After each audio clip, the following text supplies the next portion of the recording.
კოალიცია ცვლილებისთვის ლიდერი ზურაბ ჯაფარიძის წინააღმდეგ წულუკიანის საგამოძიებო კომისიაზე გამოუცხადებლობის გამოაღწრული სისხლის სამართლის საქმის განხილვა სრულდება. განაჩენი 23 ივნის გამოცხადდება დღევანდელ პროცესზე. საბოლოო სიტყვების შემდეგ მოსამართლე ჯვებენ აჭყებიამ განაცხადა, რომ სასამართლო ჯაფარიძეს კიდევ ერთხელ მისცემს შანსს საბოლოო სიტყვით ისარგებლოს. მხარეებს საბოლოო რეპლიკებით სარგებლობის უფლება აქვთ, რის შემდეგაც დიდი ალბათობით განაჩენი გამოცხადდება. თავად ზურაბ ჯაფარიძეს ხდომას არ ესწრებოდა მოგვიანებით ოპოზიციონერმა პოლიტიკოსმა საპატიმროდან წერილი გამოაგზავნა, სადაც წერს, რომ ის არც 23 ივნის მისმივა პროცესზე. მისივე თქმით, ეს სასამართლო არა მასზე, არამედ მოსამართლე ჯვებეზეა. როგორც ჯაფარიძე ამბობს, ჯვებების მმართველობა თუ ჯვებებით მმართველობა უნდა დასრულდეს.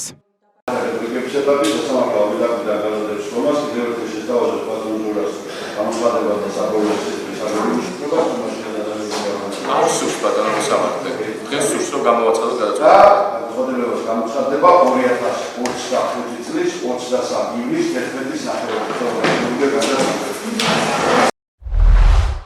სასამართლო პროცესები იმიტომ არის საჭირო და მას იმიტომ ესწრებიან, რომ გაარკვიონ ვიღაცამ ჩაიდინა დანაშაული თუ არა. მე არ მგონია, რომ ჩემთან მიმართებით რაიმე იყოს გასარკვევი. იმ დარბაზში თუ დერეფანში არავინა ისეთი, ვისაც რაიმე კითხვის ნიშანი გააჩნია ჩემთან მიმართებით. სამყაროში არ არსებობს ადამიანი, რომელიც გამოვა და იტყვის, რომ მე მას ზიანი მივაყენე. ამიტომ ეს სასამართლო ჩემზე არაა. ეს სასამართლო ეგრეთ წოდებულ მოსამართლე ჯვებეზეა. მიუხედავად იმისა, რომ თვითონ ამას ვერც ხვდება. ამ პროცესებზე ხალხი მისანახავად დადის, რომ ლაივში ნახოს რა სიზამს ჯვებებ. ჯვებემ კი სულ რაღაც 4-5 დღის წინ ჩემგან სამი საკნით დაშორებით ციხეში ჩასვა სრულიად უდანაშაულო ადამიანი. სადმე გარბოდა ნიკა გვარამია? თუ დანაშაული ჩაიდინა განმეორებით. იმავე ჯვებემ პოლიტიკური მოტივით დაჭერილ ანტო ჩეჩინს, რომელსაც თავში გაურკვეველი სიმსივნური წარმონაქმნი აქვს, რომელსაც ტანზე დადასტურებულად ეთყობა ფიზიკური ზემოქმედების კვალი არ შეუცვალა აღკვეთის ღონისძიება და ჩატოვა ციხეში. ამიტომ არ მოვედი დღეს პროცესზე. ამიტომ არ მოვალ არც 23-ში. ვიღაც შიმპანზის მორალის მქონე ხალხმა, რომელთაც რუსეთის დღევანდელმა მეფისნაცვალმა ხელში ჩაუგდო პატარა ძალაუფლება, გადაწყვიტა, რომ თუ ციხი დამემუქრებოდნენ, კლოუნის წითელ ცხვირს დავიმაგრებდი და ვიახლებოდი. ჩემი პასუხი გასაგებია. 23-ში საინტერესო იქნება ჯვებეს პასუხი.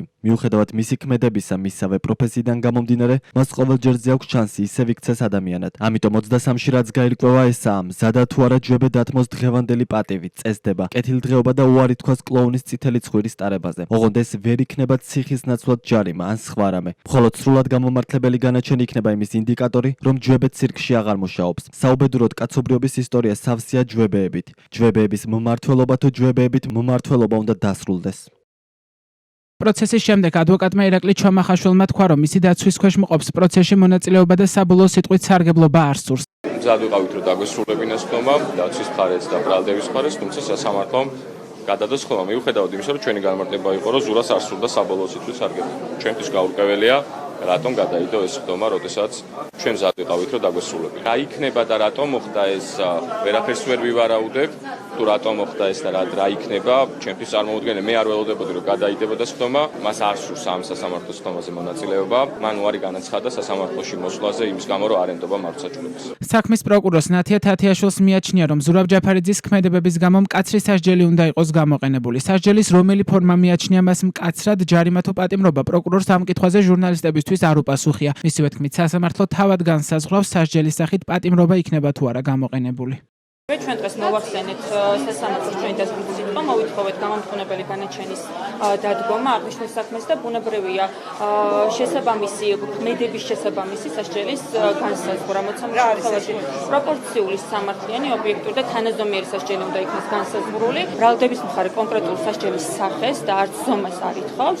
თუმცა როგორც კი, კანონი არ გვაძლევს ამის საშუალებას.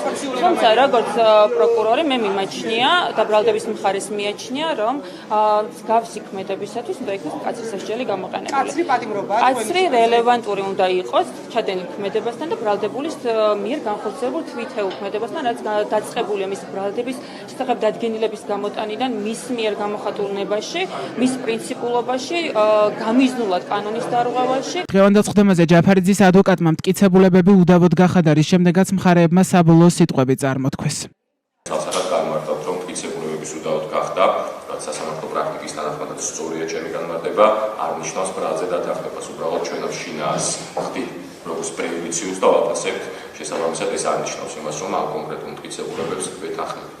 უბრალოდ სწრაფი მართლმსაჯულებიდან გამომდინარე, ჩვენ არ გვსურს ამ სამი მოწმის დაკითხვა და მათ შორის არც ერთი მტკიცებულების გამოკვლევა, რომელიც მითითებულია სისხლის სამართლის საქმეში. ანალოგიურად დავაფიქსირებ დაცვის მხარის მიერ წარმოქმნილ ინფორმაციაზე, რაც წარმოდგენილი აქვს ადვოკატის სისხლის სამართლის საქმეში, ანალოგიურად მივიჩნევთ გამოკლეურად და ანალოგიად შევაფასებთ დასწრებულ წუთებში. კოალიცია ცვლილებისთვის ერთ-ერთი ლიდერის მიმართ გამოძიება პარლამენტის დროებითი საგამოძიებო კომისიის მოთხოვნის შეუსრულებლობის მუხლით მიმდინარეობს. ეს მუხლი ითვალისწინებს ჯარიმას ან 1 წლამდე პატიმრობას. საქმეზე ჯაფარიძეს აღკვეთის ღონისძიების სახით გირაუ ჰქონდა შეფარდებული. მან გირაუს გადახდაზე უარი განაცხადა, რის შემდეგაც აღკვეთის ღონისძიება პატიმრობით შეუცვალეს. ჯაფარიძეს ხელბორკილები 22 მაისს სასამართლო დარბაზში დაადეს. ამავე საქმეზე აღკვეთი ღონისძიების სახით პატიმრობა აქვს შეფარდებული ამავე კოალიციის კიდევ 2 ლიდერს, ნიკა გვარამიასა და ნიკა მელიას. ასევე 14 მაისს თბილისის საქალაქო სასამართლოს მოსამართლემ ნინო თარაშველმა თავდაცვის ყოფილ მინისტრს ირაკლი ოქრუაშვილს წულუკიანის კომისიაზე გამოუცხადებლობის საქმეზე აღკვეთის ღონისძიების სახით დაკისრებული 20,000 ლარიანი გირაუ პატიმრობით შეუცვალა. ოქრუაშვილიც სხდომათა დარბაზშივე დააკავეს.